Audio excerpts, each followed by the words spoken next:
Hello बच्चा लोग, तो कैसे आप लोग? आप सबका फिर से स्वागत है हमारे चैनल पर, जहां पर कि टीचर्स आपको दिल और दिमाग दोनों से पढ़ाते हैं। तो दोस्तों, हम लोग जो है 10th की साइंस का सीरीज कर रहे थे। आज उसी सीरीज का लास्ट चैप्टर होने वाला है। इसी के साथ हमारी जो सीरीज है ओवर होने वाली है।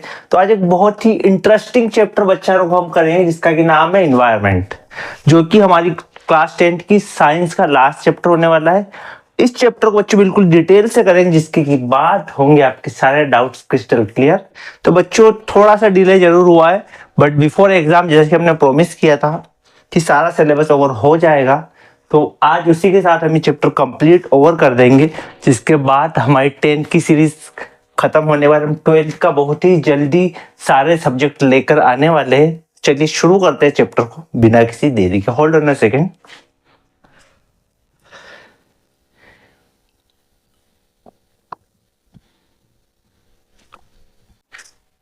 ओके बच्चों, let's begin the chapter without any further delay. तो बच्चों, ये जो चैप्टर आपको दिखाई दे रहा है आर इन्वायरमेंट, इस पर हम बात करने वाले। तो हमारा इन्वायरमेंट होता क्या है, इसके अंदर कौन कौन से फैक्टर आते हैं, हम इसको कैसे प्रोटेक्ट कर सकते हैं, और क्या क्या प्रॉब्लम्स इसके अंदर क्रिएट होती है, उन सभी चीज़ों को लेकर ये चैप्टर है, जिससे कि हम लोगों में और भी ज़्यादा अवेयरनेस आए अबाउट आर इन्वायरमेंट। चलिए बच्चों शुरू करते हैं। सबसे पहले आपको दिख रहा होगा ये स्लाइड, जिसमें कि इकोसिस्टम और हमारा इकोसिस्टम होता है क्या, उसके कौन कौन से कंपोनेंट होते हैं, किस तरह से काम करते हैं, उसके बारे में बच्चों हम लोग समझेंगे। सबसे आपको फर्स्ट लाइन दिख रही होगी कि जो हमारे इकोसिस्टम के अंदर दो फैक्टर होते हैं, एक बायोटिक फैक्टर और दूसरा आपका अबायोटिक फैक्टर। बायोटिक फैक्टर में वो सारे ऑर्गेनिज्म या सब्सटेंसेस आएंगे जो कि लिविंग है। ओके, जो लिविंग या किसी लिविंग सोर्स से जनरेट हो रहे हैं, वो सभी बायोटिक फैक्टर होंगे, जो हमारे सराउंडिंग में होंगे सारे ऑर्गेनिज्म तो सब। और अबायोटिक फैक्टर में वो सब्सटेंसेस जो कि नॉन, लाइक फूड है ना, आपका air, water, sunlight, this are all the abiotic factor. उन दोनों फैक्टर्स को हम लोग बायोटिक कंपोनेंट बोलते हैं, सॉरी आपका इकोसिस्टम का इन्वायरमेंट कंपोनेंट बोलते हैं। अब बात करें हमारे चारों ओर इकोसिस्टम क्या होता है। ओके, तो हम जिस एरिया, जिस एटमॉस्फेयर में बच्चों रहते हैं, उस एटमॉस्फेयर के लिविंग और नॉन लिविंग दोनों कंपोनेंट के मिलने से जो हैबिटेट प्रिपेयर होता है बच्चों, उसको हम लोग बोलते हैं इकोसिस्टम। आई होप क्लियर हुआ होगा कि हम जिस भी एटमॉस्फेयर, जिस भी एरिया में रहते हैं, मान लीजिए आपको डायग्राम दिख रहा है, इसमें आपको फिशेस, वाटर बहुत सारी दिख रही होगी, तो इसमें फिशेस, ये प्लांट्स है ना, जो आसपास का एटमॉस्फेयर दिख रहा है, तो फिशेस, प्लांट हो गए आपके लिविंग कंपोनेंट, और आपका वाटर, ये सॉइल, सनलाइट, क्लाउड, सभी नॉन लिविंग अबायोटिक कंपोनेंट हो जाएंगे। तो बायोटिक और अबायोटिक कंपोनेंट के मिलने से और ऑर्गेनिज्म जिस एरिया में रह रहे हैं, उस प्रॉपर एरिया को हम बोलते हैं इकोसिस्टम। जैसे all the interacting organism in a area together with non living constituent form a ecosystem. I hope यहां तक क्लियर होगा।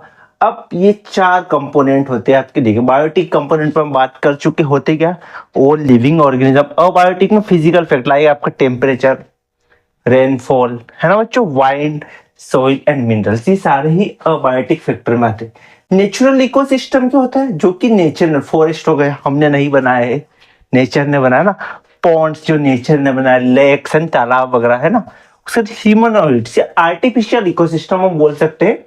जैसे कि आपके गार्डन्स हम ह्यूमन बींग्स ने डेवलप किया है ना, क्रॉप्स हमने उगाई है, field, aquarium and it is. Aquarium क्या है, एक ऐसा प्लेस जहां पर आर्टिफिशियल तरीके से एक्वाटिक एनिमल्स को प्रिजर्व करके रखा जाता है, उसको हम एक्वेरियम बोलते हैं। इसको आपको याद रखना है, ठीक है। चलिए आगे बढ़ते हैं, move on the next slide. Okay, उसके बाद आपको यह डायग्राम दिख रहा है, इसमें कि हम प्रोड्यूसर्स को समझने वाले, एक प्रोड्यूसर्स होते हैं क्या बच्चों। प्रोड्यूसर्स के बारे में हम छोटी क्लासों से भी पढ़ते आ रहे हैं, लगभग 6-7 से, तो आपको इतनी दिक्कत नहीं आने वाली इनको समझने के लिए, ठीक है। Aquarium is a self sustaining system because it include biotic factor, fishes, aquatic plant, ये ऑलरेडी बता दिया, और अबायोटिक फैक्टर भी होती है, आपको दिखाई दे रहा होगा फिशेस। इसमें हम लोग आर्टिफिशियल पूरा एटमॉस्फेयर क्रिएट करते हैं, जिसके अंदर आपकी फिशेस और ये ऑर्गेनिजम्स अच्छे से सर्वाइव कर सकते हैं। तो इसमें भी दोनों ही आएंगे ना, जो इकोसिस्टम आर्टिफिशियल है, बट इकोसिस्टम चाहे आर्टिफिशियल हो चाहे नेचुरल हो, ना, आर्टिफिशियल ह्यूमन मेड सॉरी, दोनों ही इकोसिस्टम में दोनों टाइप के कंपोनेंट बच्चों हमको देखने को मिलेंगे। चाहे बच्चों आपके बायोटिक हो और अबायोटिक, दोनों के मिलने से ही इकोसिस्टम का डेवलपमेंट होगा। ओके, अब डीकम्पोजर्स क्या होते हैं? Organism can be group producers, consumer and decomposer. सारे ऑर्गेनिजम्स को हम 3 कैटेगरी में बांटते हैं। ऑर्गेनिजम्स को हम जनरली बच्चों कितनी कैटेगरी में बांटेंगे? 3 कैटेगरी। फर्स्ट आएंगे आपके producers, second one consumers and third ones are decomposers. तो बच्चों इनको स्टेप वाइज समझते हैं, प्रोड्यूसर्स, कंज्यूमर्स एंड डीकम्पोजर्स, क्या रोल है इनका एनवायरनमेंट में और एनवायरनमेंट पर ये कैसे डिपेंडेंट है। तो चलिए बच्चों समझते, सबसे पहले हम बात करते हैं प्रोड्यूसर की। ओके, तो बच्चों हम लोग जो है बहुत छोटी क्लासों से पढ़ते आ रहे हैं कि प्रोड्यूसर्स वो ऑर्गेनिजम्स होते हैं, और जनरली आपके इसमें ग्रीन प्लांट ही आएंगे, ग्रीन ऑर्गेनिज्म ही आएंगे, जो सनलाइट, क्लोरोफिल, वाटर, इन सभी कंपोनेंट को यूज करके अपना फूड खुद प्रिपेयर कर लेते हैं और अपने फूड के लिए किसी अदर लिविंग कंपोनेंट के ऊपर डिपेंडेंट नहीं होते। वो कहलाते हैं आपके प्रोड्यूसर्स। उनको प्रोड्यूसर्स इस वजह से भी बोलते हैं कि जो पूरी फूड साइकिल है ना, वो यहीं से स्टार्ट होगी, क्योंकि फूड ये बनाएंगे, उसके बाद जो अदर हमारे ऑर्गेनिजम्स है, कंज्यूमर्स है, उनको फूड मिलेगा। तो आई होप प्रोड्यूसर्स क्लियर होगा। They make food from inorganic compound, already बता दिया है, ये फूड इनऑर्गेनिक कंपाउंड से बनाएंगे, और इसमें आपके ग्रीन प्लांट्स आते हैं ना, जिससे फूड प्रिपेयर करेंगे। और इस प्रोसेस को ऑलरेडी पता है बच्चों क्या बोलते हैं, प्रोड्यूसर्स जो प्लांट्स ना फूड खुद बनाते हैं, उस प्रोसेस को हम लोग बच्चों फोटोसिंथेसिस बोलते हैं। इस टॉपिक को हम लोग 3rd क्लास से पढ़ते हुए आ रहे हैं, फोटोसिंथेसिस। तो आई होप ये आपको समझ आया होगा। Now move on the consumers. अब बच्चों हम बात करते हैं कंज्यूमर्स की। तो सबसे पहली चीज, अगर ग्रीन प्लांट्स को अपार्ट कर दे हम लोग, ठीक है, उनको एक्सेप्ट कर, तो उसके अलावा जितने भी ऑर्गेनिजम्स होंगे वो सारे ऑर्गेनिजम्स आपके कंज्यूमर्स के अंदर आएंगे। आई होप क्लियर हुआ होगा कि अगर ग्रीन प्लांट्स को हम लोग हटा दे बच्चों, और उसके अलावा जितने भी ऑर्गेनिजम्स होंगे वो सारे ऑर्गेनिजम्स कंज्यूमर की कैटेगरी या उस लिस्ट में आएंगे। आपको ये फूड चेन दिखाई दे रही होगी, इस पर भी बच्चों हम लोग डिस्कस करने वाले हैं कि फूड चेन और फूड वेब में क्या डिफरेंस होते हैं और ये कैसे वर्क करती है। सबसे पहले टाइप्स ऑफ कंज्यूमर की हम बात करें तो ये 4 कैटेगरीज में हमने इनको बांटा, herbivore, carnivore, omnivore and parasites. ये वर्ड सुने हुए होंगे बच्चों, है ना, कि ऐसा तो नहीं है कि वर्ड नए। हर्बीवोरस ऐसे ऑर्गेनिजम्स जो अपने फूड सोर्स के लिए सिर्फ इन ग्रीन प्लांट्स पर डिपेंडेंट है, जैसे कि आपका ये ग्रास ऊपर, ये आपका बच्चों प्राइमरी कंज्यूमर होगा, जो कि सिर्फ इस प्लांट्स के ऊपर ही डिपेंडेंट है अपने फूड के लिए। तो ऐसे ऑर्गेनिज्म जो प्लांट या प्लांट प्रोडक्ट को ही ईट करेंगे ओनली, वो सारे ऑर्गेनिज्म हर्बीवोर कैटेगरी में आएंगे। आई होप क्लियर हो, ग्रास ऊपर, रैबिट, डियर, ईटीसी। कार्निवोरस ऐसे एनिमल्स जो इन हर्बीवोर ऑर्गेनिजम्स को ईट करते हैं, है ना, ऐसे ऑर्गेनिज्म जो इन हर्बीवोर खाने वाले एनिमल्स को ईट करते हैं, वो एनिमल कहलाते हैं आपके carnivore, like frog, tiger, lion, etc, है ना, ये आपके सारे कार्निवोरस में आएंगे। ओके, अब आते हैं हम लोग थर्ड और कंज्यूमर पर, जो कि हमारे ओमनिवोरस है। और ये ऐसे ऑर्गेनिजम्स होते हैं बच्चों जो कि प्लांट या प्लांट बेस्ड प्रोडक्ट को भी ईट करेंगे और साथ में अदर ऑर्गेनिजम्स को भी ईट करेंगे, मतलब they organism that can live eat plant as well as other organisms, flesh और ऑर्गेनिजम्स प्रोडक्ट, वो सारे ऑर्गेनिज्म आएंगे आपके omnivorous. Human, bear, birds, dogs, these are all come in this category. अगले आते हैं पैरासाइट्स। ये थोड़ा सा आपने पढ़ा है बट थोड़ा इसको समझ लेते हैं। ये ऐसे ऑर्गेनिजम्स होते हैं जो किसी लिविंग ऑर्गेनिजम्स की बॉडी से अलोंग हो जाते हैं और वहां से अपना फूड, अपना न्यूट्रिशन उससे लेते रहते हैं, जैसे कि round worms, tape worms, leech, है ना, ये मान लो हमारी बॉडी से अटैच और हमारी बॉडी से न्यूट्रिशन, ब्लड वगैरह सब करता रहेगा। इसमें एक होस्ट बॉडी होती है और एक आपका पैरासाइट होता है। तो होस्ट कौन होगा? जिस ऑर्गेनिज्म से पैरासाइट अपना न्यूट्रिशन ले रहा है वो ऑर्गेनिज्म होस्ट कहलाएगा, और पैरासाइट वो ऑर्गेनिजम्स होंगे जो किसी ऑर्गेनिज्म की बॉडी के साथ जुड़कर बच्चों अपना न्यूट्रिशंस ले रहे हैं, है ना। आई होप लीच आप लोगों ने देखी होगी, राउंड वॉर्म, स्टेप वॉर्म, ये सभी एग्जांपल्स है पैरासाइट्स के। तो इसमें एक चीज ध्यान रखना है कि इसमें होस्ट बॉडी जो होगी उसको लॉसेस होंगे और पैरासाइट्स को बेनिफिट होंगे, पैरासाइट्स को न्यूट्रिशन मिलेगा और होस्ट की बॉडी से न्यूट्रिशन जाएगा। Now more next slide, decomposers.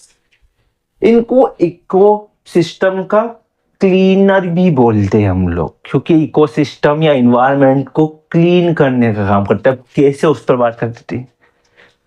जितने भी डेड ऑर्गेनिजम्स होंगे ना, चाहे वो प्लांट की डेड बॉडी से उनका पार्ट हो या किसी ऑर्गेनिजम्स की डेड बॉडी, ये डीकंपोजर्स जो होते हैं ना, ये माइक्रोब्स, माइक्रो ऑर्गेनिजम्स, उन डेड बॉडीज को डीकंपोज कर देते हैं, सड़ा देते हैं और उसको फिर से सोइल में मिला देते हैं, जिससे कि हमारा एनवायरनमेंट भी क्लीन रहे, हमारी सोइल को भी न्यूट्रिशंस मिल जाए और इन डीकंपोजर्स को भी न्यूट्रिशंस मिल जाता है।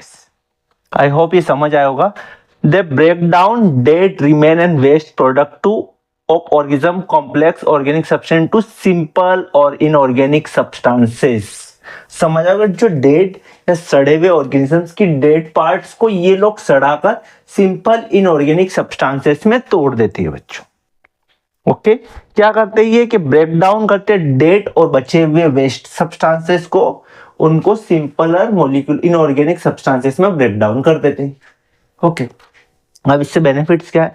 सोइल की फर्टिलिटी बढ़ती है, हमारा इन्वायरमेंट क्लीन रहेगा, है ना, ये हमको इससे बेनिफिट है। और ये अनक्लीन आपके एक्वेरियम में, यहाँ पर भी इन चीजों को हम लोग अप्लाई करते हैं, इससे कि ये डेड ऑर्गेनिजम्स को वहां से हटा देते हैं। और आपको ध्यान रखना पड़ेगा बच्चों, ये डीकंपोजर्स कहलाते हैं। ओके, अब हम लोग फूड चेन और फूड वेब पर बात कर लेते हैं बच्चों। मैंने बताया था आपको कि हम लोग फूड चेन और फूड वेब दोनों पर ही बात करने वाले हैं। तो बच्चों सबसे पहले फूड चेन को हम लोग समझ लेते हैं। आपको यहाँ पर एक सीधी लाइन दिखाई दे रही होगी, है ना। इस फूड चेन का मतलब क्या है, ध्यान से समझिएगा। ये आपका फॉरेस्ट वाला फूड चेन है, ये ग्रासलैंड का फूड चेन है और ये आपका पॉन्ड का फूड चेन। तीनों ही टाइप की फूड चेन आपको दिखाई दे। एक फूड चेन के अंदर ध्यान से देखिए, फॉर एग्जाम्पल ये प्लांट्स है, तो इसको डियर ईट कर रहा है ना, डियर हीट कर रहा है, डियर को ये आपका टाइगर ईट कर रहा है। तो जब एक फूड सोर्स को एक टाइप का ऑर्गेनिज्म ही ईट करे या एक फूड रिसोर्स के ऊपर एक ही ऑर्गेनिज्म को डिपेंडेंसी बताई जाए, तो इस टाइप की चेन को हम लोग फूड चेन बोलते हैं बच्चों। ओके, जिससे कि आपको सेकंड में दिख रहा होगा, ग्रासलैंड और आपकी ग्रास है, इसको ग्रास होपर ने ईट किया, इस ग्रास होपर उसको फ्रॉग ने ईट किया, इस फ्रॉग को स्नेक ने और स्नेक को ईगल ने। तो इस टाइप से जब एक चेन, सिंपल चेन फॉर्म हो रही है कि एक बार स्टेप वाइज आपको स्ट्रक्चर दिखाई जा रहा है, तो इस टाइप का स्ट्रक्चर बच्चों फूड चेन कहलाता है। देखिए लाइन की डेफिनेशन क्या है, a food chain is a series of organism feeding on one another organism taking part as a various biotic levels. ठीक है, एक ऑर्गेनिज्म है, उसको कोई और खा रहा है, उसको और खा रहा है, तो एक वेरियस बायोटिक लेवल को क्रिएट करेंगे हम लोग फूड चेन के अंदर। ठीक है, अब ट्रॉपिक लेवल क्या होती है इस पर बात कर रहे थे। ठीक है, ट्रॉपिक लेवल ये आपको दिखाया, ऑटोट्रोपस, हर्बीवोरस, स्मॉल कॉर्निवोरस और लार्ज कार्निवोरस, ये आपकी ट्रॉपिक लेवल होती है। सबसे पहले हम देखते हैं कि ऑटोट्रोपस में आएंगे सिर्फ प्रोड्यूसर्स। ओके, उसके अलावा जितने भी सभी हेटेरोट्रोपस ऑर्गेनिजम्स होंगे, है ना। ऑटोट्रोपस में ओनली जो ऑर्गेनिजम्स आएंगे बच्चों, वो सिर्फ और सिर्फ आपकी ग्रीन प्लांट्स ही होंगे, जो फर्स्ट ट्रॉपिक लेवल होगी। उसके बाद सेकंड ट्रॉपिक लेवल, जिसको कि हम लोग प्राइमरी कंज्यूमर भी बोलते हैं, और ये हर्बीवोरस होते हैं। ठीक है, ये प्लांट या प्लांट बेस्ड प्रोडक्ट को ईट, जैसे आपका डियर है, ये आपका प्राइमरी कंज्यूमर है, ये प्लांट्स प्रोड्यूसर्स होंगे। तो ये प्राइमरी आपका कंज्यूमर। उसका स्मॉल कार्निवोरस, छोटे मोटे ऑर्गेनिज्म जैसे इनको खा, जैसे ग्रास होपर को फ्रॉग खा रहा है, तो ये छोटा कार्निवोरस हो गया ना। तो ऐसे ऑर्गेनिज्म, स्मॉल ऑर्गेनिज्म जो इन प्राइमरी कंज्यूमर को ईट कर रहे हैं, है ना, ये आपका थर्ड ट्रॉपिक लेवल हो जाएगा, है ना। इनको हम सेकेंडरी कंज्यूमर भी बोलेंगे।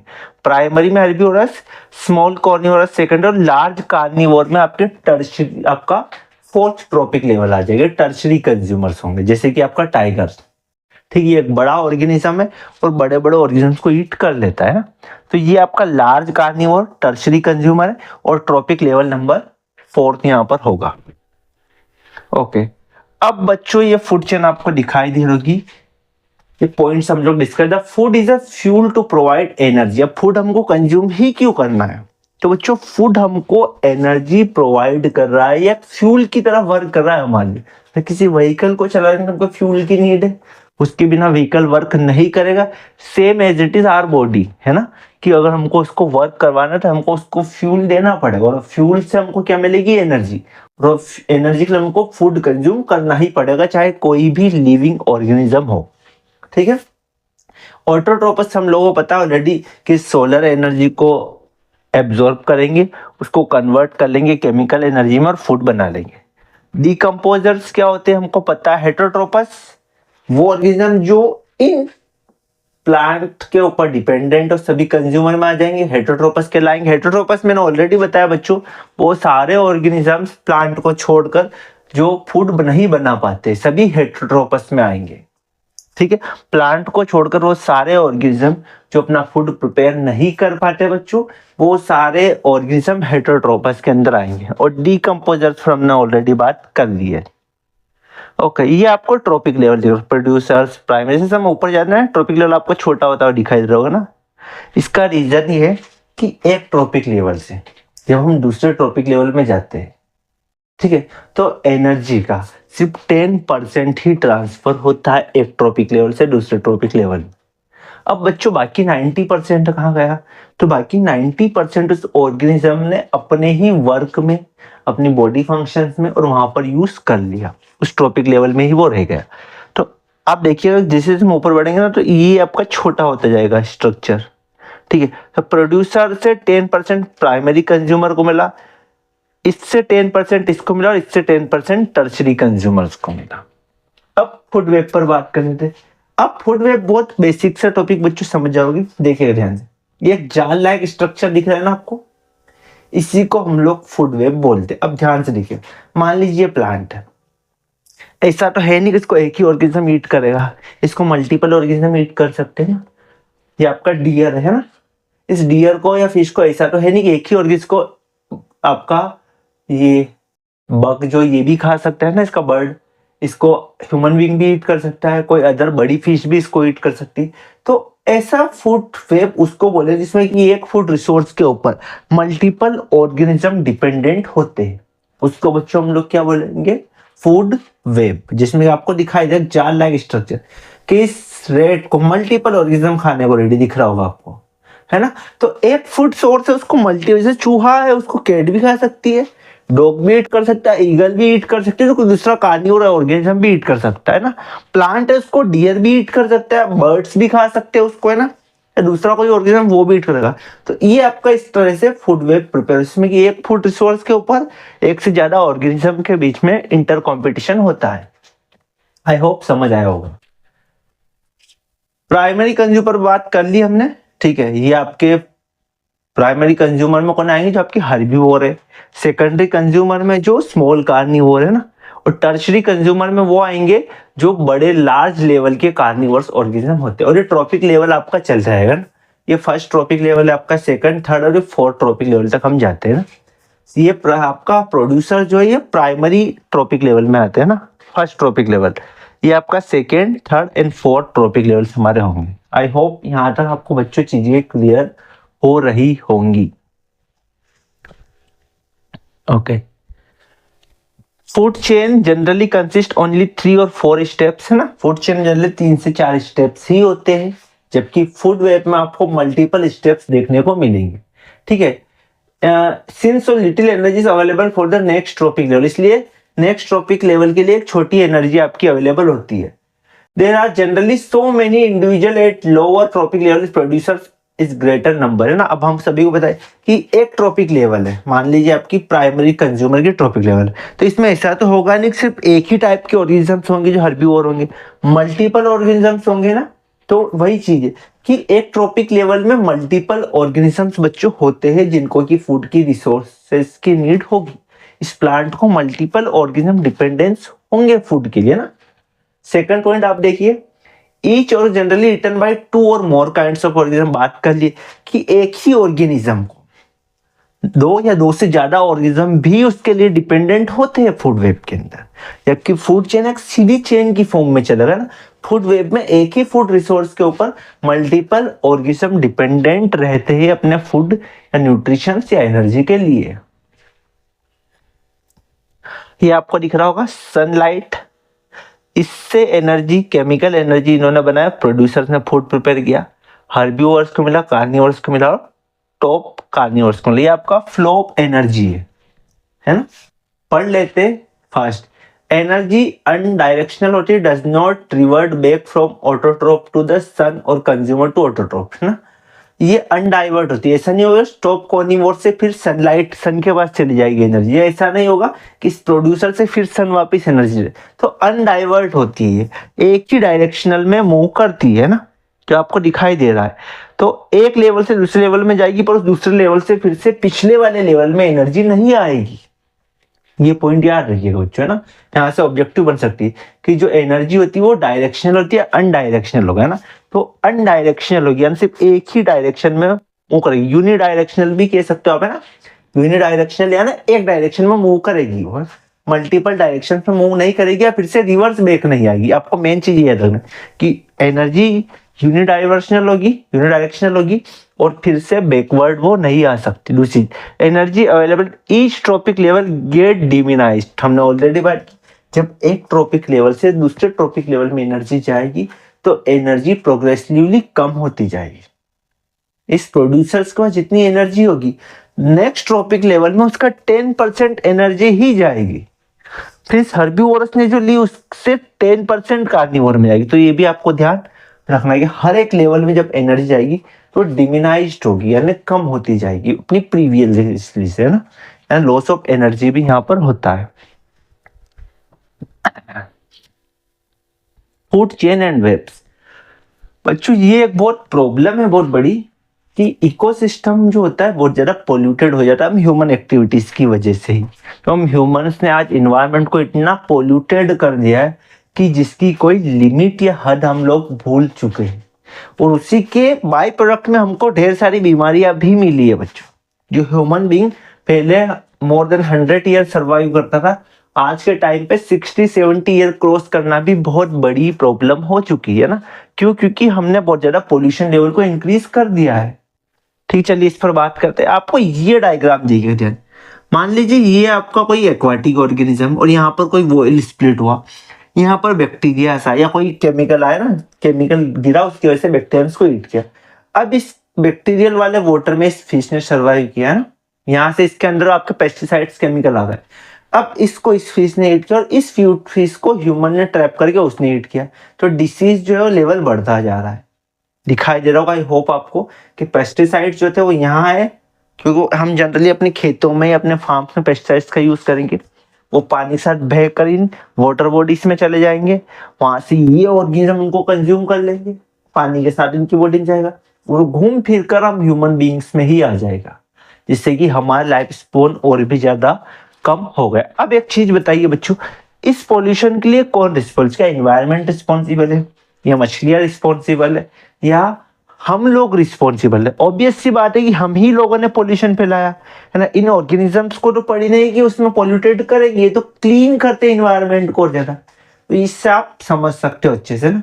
ये एक बायोलॉजिकल मैग्निफिकेशन पर non biological chemicals get accumulated each trophic level, है ना।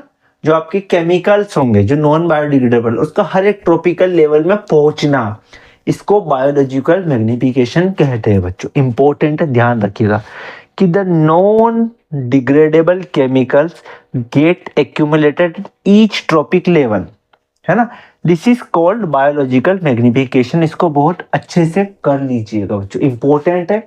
डेफिनेशन बहुत सी और एग्जाम्स में पूछी गई है।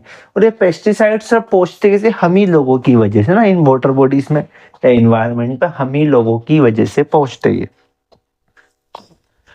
अब हम लोग क्या कर सकते हैं ना, सबसे पहले तो पेस्टिसाइड्स का यूज हमको कम कर देना है, ऑर्गेनिक फार्मिंग की तरफ बढ़ना है।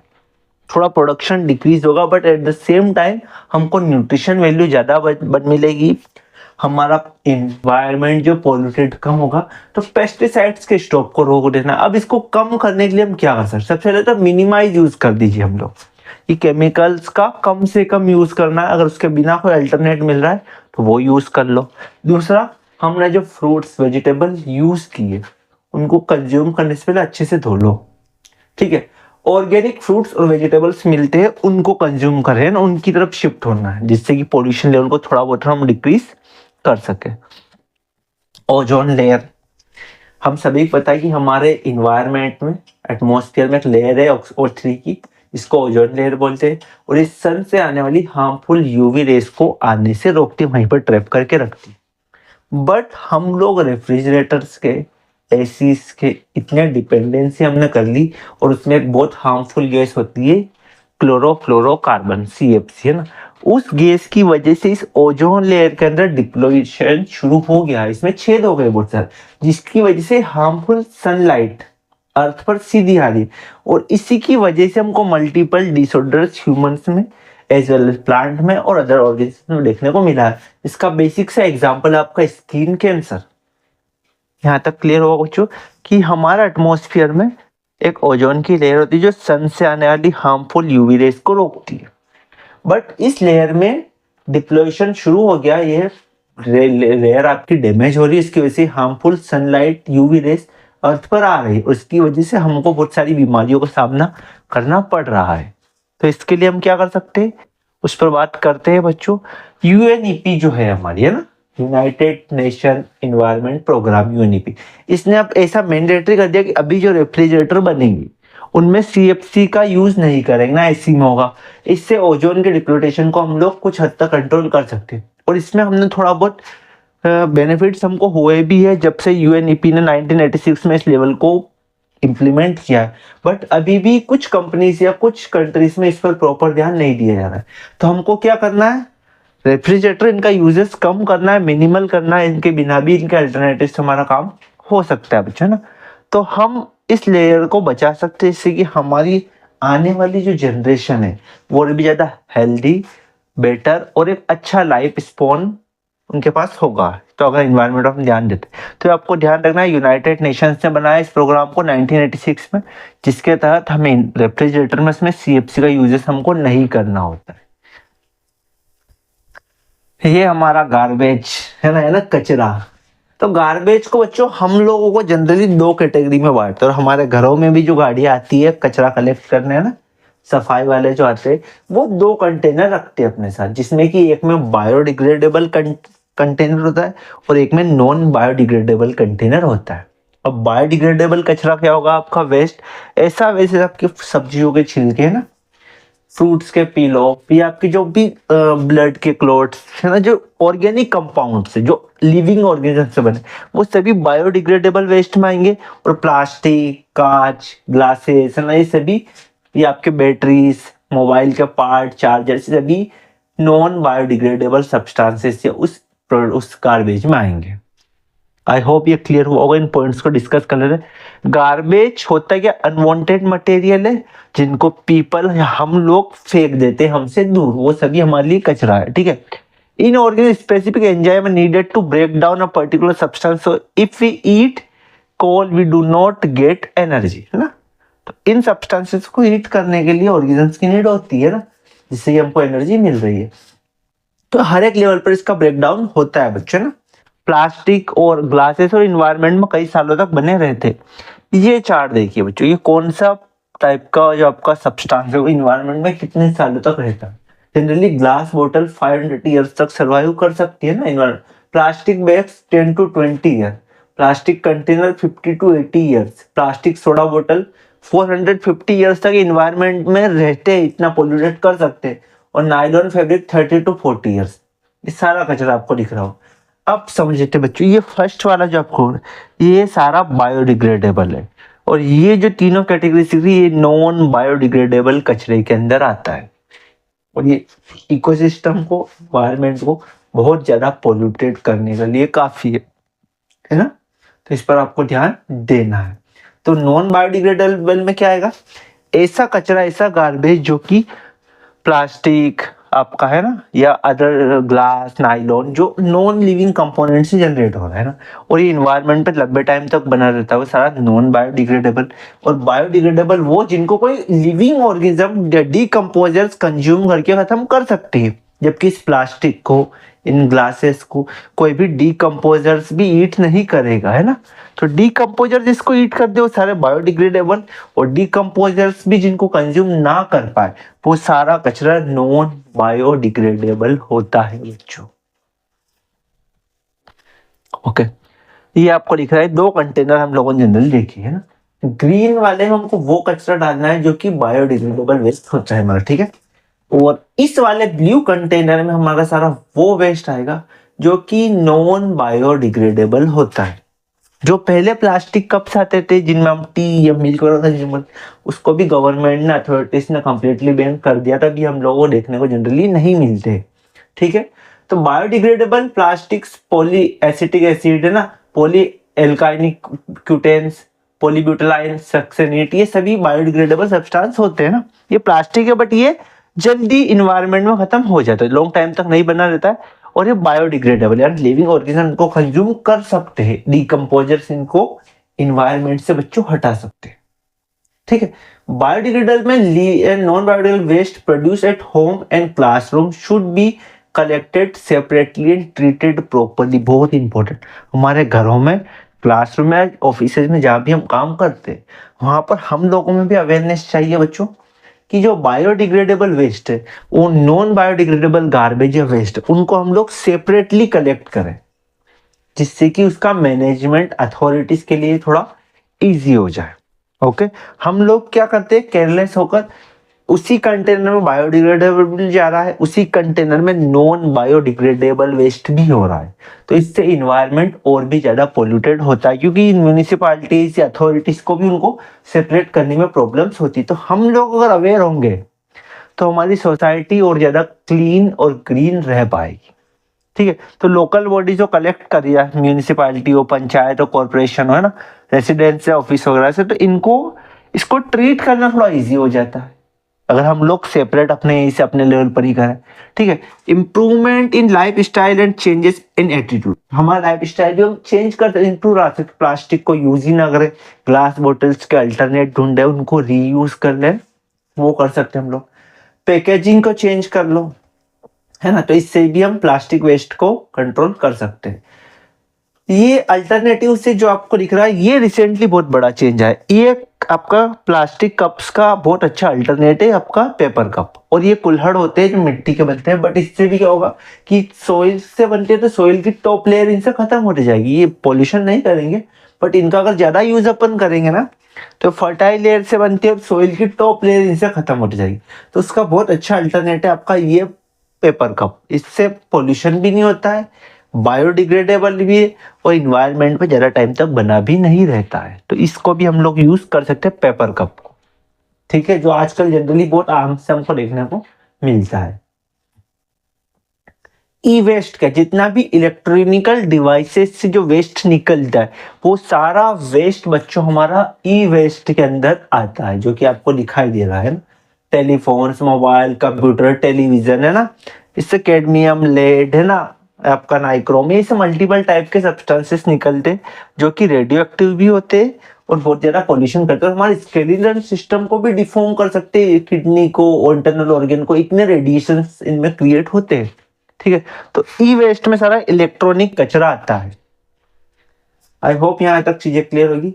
तो बच्चों इसी के साथ हमारा 10th का कंप्लीट सिलेबस ओवर होता है, जिसकी प्लेलिस्ट आपको हम लिंक कर देंगे इस वीडियो के साथ।